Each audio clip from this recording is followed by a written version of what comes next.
Every day you wake up, a battle starts. It's similar to the thousands of battles you've led in your life, and just like any of them, this one offers the opportunity for you to be in charge of the outcome. As time passes by, this process becomes habitual and automatic. We don't even notice how important it is for our lives to take control over how the battle ends at the end of the day. This is the battle between two sides of your personality. Let me explain. One side has a PhD in instant gratification, and its sole purpose is to get as much pleasure as possible while doing as little work as possible. We have a soft spot for this side because it never denies us anything. But we often forget that this side is prone to rationalizing, and it will do whatever it takes to give you the daily dose of pleasure, no matter the form. However, because it's driven by primal urges, it's shackled by short-term thinking and has a low tolerance for pain. All of the snoozing, sleeping in, binge-eating, procrastinating, and different vices stem from this beloved mayor of the Tomorrowland. This part of us often reaches for drastic measures, such as imposing self-doubt, a fixed mindset, or a lack of confidence whenever we encounter anything that slightly resembles pain and hard work. Now you might be thinking, is the other side a perfect do-all-goody-good? Actually, no, it's just different. This is your life's drill sergeant. Always looking forward, keeping an eye on our goals in the bigger picture, which is often exhausting. It's the side of you that will demand discipline, grit, hard work, and consistency. Its purpose is to make sure that you do whatever you can to reach your goals and to push you as hard as possible to stay on track. This is the part of you that will guilt-trip you when you buy an ice cream. Even though you mostly dislike this side, you know it's the one that will take you where you want to go in life. So now what? How do we solve this issue? The solution is twofold. Let's start the mindset first and then move to the practical method you can use starting from today. The question to ask here is, how do we win these daily battles and with them, the war itself? That's the thing. I don't think we can. Just the notion of fighting internally on a daily basis sounds exhausting, and I will go down the cliché path and say that we should make love, not war. So you need to arrange a truce and approach this rationally, knowing that one of these sides has a higher return on investment. But also, don't neglect the other side because it often adds a lot of joy. Of course, it depends on who you want to become in life, what goals you want to achieve, and how much you are willing to sacrifice to evolve into the 2.0 version of yourself. To be honest, it shouldn't even be considered a sacrifice, but rather an investment. Instead of this being horrifying work, think of it as a challenge or an experiment of social nature. When you switch from thinking about the drill sergeant as an equivalent of a Monday, things will start to get better. If you are currently placing 30 to the long-term version of yourself and 70 to the short-term one, don't make radical shifts and changes. It's better to take it one day at a time and slightly improve the ratio, even by one.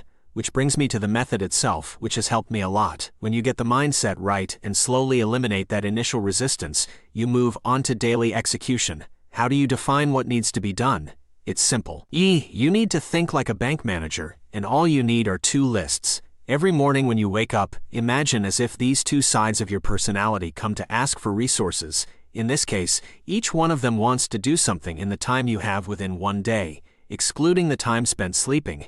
You have a choice. How many hours will you allocate to each one of them? You should become aware that you have control of how much time goes into which side of your personality.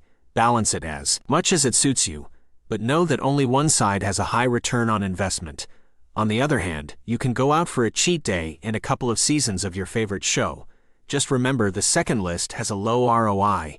It usually leads to mediocrity, averageness, and that awful feeling on high school reunions. You know what I am talking about. Nobody wants to be that person who is shackled by bad choices, hates Mondays, can't wait for the weekends. Their marriage is falling apart, and overall, they are pretty unhappy. Note that I am not suggesting that you manically try and use every single minute of your day. Here are the two lists I was talking about. 1. Green list. These are the activities that raise the quality of your life and bring results in different areas of it. They are defined according to your goals and everyday responsibilities. How does it work? Well, since the majority of the tasks are kind of repetitive, no matter what your goal might be, here you want to put them on the list and sequence them based on how they come within the day, starting from the morning all the way until you hit the pillow. Once you finish an activity, you get to cross it off, and it will give you a sense of accomplishment. That's it. Point 2. Red list. These are the activities or habits that simply do not support any of your goals and reduce the quality of your life in different areas of it. making it challenging to stay true to what you want to achieve. How does this list work? You can list down anything that you are struggling with in your life, anything that you think of as a harmful habit or behavior. Unlike the first ones, these are often not in a sequence. If you resist doing any of them, you get to tick them off.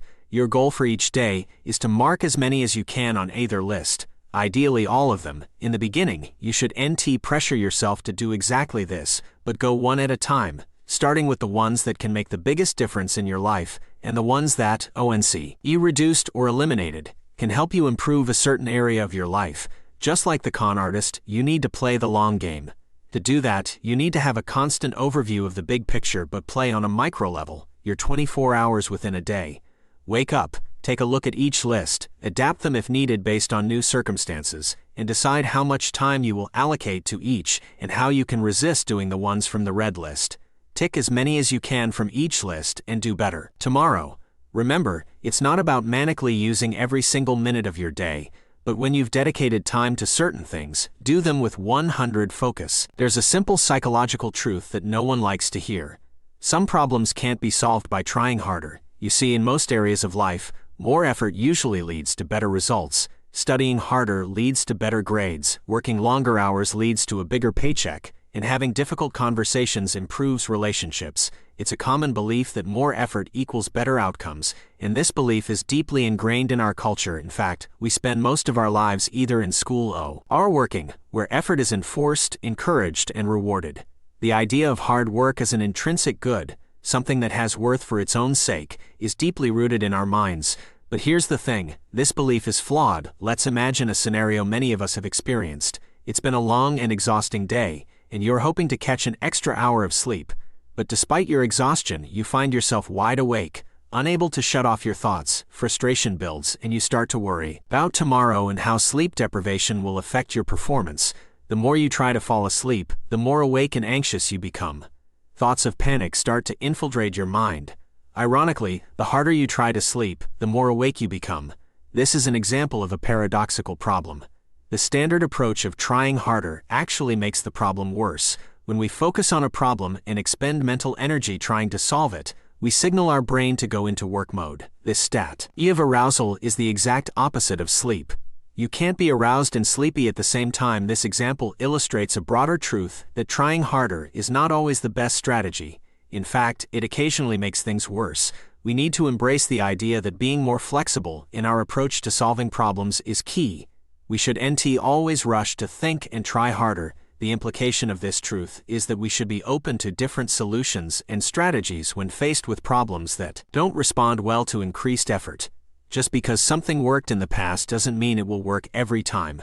We need to adapt and recognize that there are various approaches to problem solving.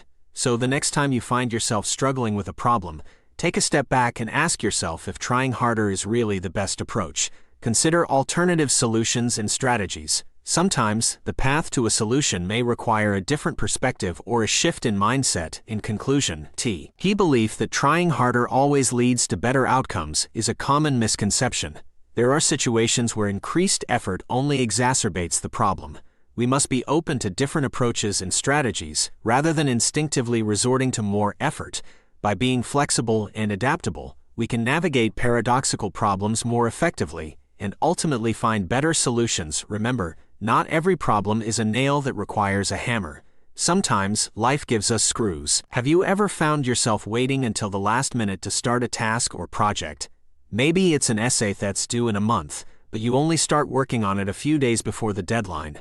Or perhaps you have a work presentation coming up, but you wait until the last hour to put it together. If you can relate to this kind of procrastination, you've experienced Parkinson's law.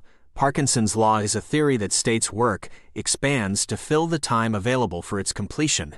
It was developed by Cyril Northcote Parkinson, who observed that tasks take up as much time as we allot to them. If we give ourselves a week to finish something, it takes a week. If we give ourselves a day, it takes a day. Essentially, the time we allocate for a task determines how long it actually takes to complete. But here's the interesting part: work can expand, but it can't contract. A task takes as long as it takes, but if we give ourselves more time than necessary, we'll end up using all that time. This is why we often wait until the last minute to start our essays or presentations. The tasks don't actually take as long as we've allowed. So we procrastinate until it gets closer to the deadline. Now, you might be thinking that Parkinson's law is something to be avoided at all costs. But the truth is, you can actually use Parkinson's law to your advantage. Understanding this law can greatly improve your productivity in all aspects of your life. So let's explore a few ways you can utilize Parkinson's law to get your work done faster and more efficiently. A first strategy is to create artificial deadlines. Usually, other people set deadlines for us, our boss, our professor, etc. But sometimes these deadlines are arbitrary. So why not set your own personal deadline that's much earlier? By creating artificial deadlines, you can speed up the timeline on a project significantly. Instead of waiting until the last minute, set a new deadline for yourself that is closer than the original one. This will help you use deadlines to your advantage and complete tasks ahead of time. Another strategy is to break down big tasks into smaller ones. Parkinson's law often kicks in with large projects and for off deadlines. Instead of procrastinating, divide your projects into smaller, manageable tasks and assign each one a new deadline. Set these deadlines earlier than you expect, so you can stay on track and feel a sense of urgency. By transforming your big project into smaller chunks with closer deadlines, you'll be more motivated to tackle them. Sometimes, a new deadline alone isn't enough to spur us into action. In such cases, you can create a challenge for yourself. This means setting a challenging deadline, one that you know you probably won't meet, and that's significantly shorter than the time you would normally take to complete the task. For example, if you have an essay due in a week and you're having trouble getting started, challenge yourself to write as much as possible in just 1 hour. It's unlikely that you'll finish the whole essay, but the important thing is to get started and gain momentum. Remember, it's much easier to edit a bad essay than to write a perfect one from scratch, but Parkinson's law isn't limited to just big projects.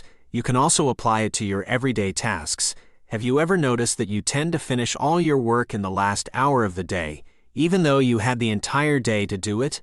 One way to improve your daily productivity is to pretend that you have to leave work early and have everything done before then. For example, if you start work at 8 a.m., pretend you have somewhere to be at 10 a.m. and see if you can finish all your tasks before then. You can even plan a coffee break or a short activity at that time to motivate yourself. By front-loading your workload, you'll free up more time during the day to relax and take it easy. Additionally, you can set yourself a challenge to complete every task one day ahead of time. If you have a work assignment due, try to finish it a day before the actual deadline. Shaving off just one day from your deadline won't stop you from completing the task, but it'll give you an advantage and help you stay on top of your work. So instead of letting Parkinson's law rule your productivity, use deadlines as your own weapon to get things done faster than you normally would. Explore reassigning deadlines, breaking up your projects into smaller parts, and challenging yourself to complete tasks ahead of schedule. Once you understand Parkinson's law, you'll be equipped to apply its principles to your projects, essays, presentations, goals, and more. Now, as you reach the end of this video, I want to ask you a question. What actions from this video are you going to implement in your life? Take a moment to reflect on the strategies we've discussed, and think about how you can use Parkinson's law to your advantage. And if you found this video valuable, consider giving a tip proportional to the value you received. The link can be found in the video description. Thank you for watching, and until next time, stay productive.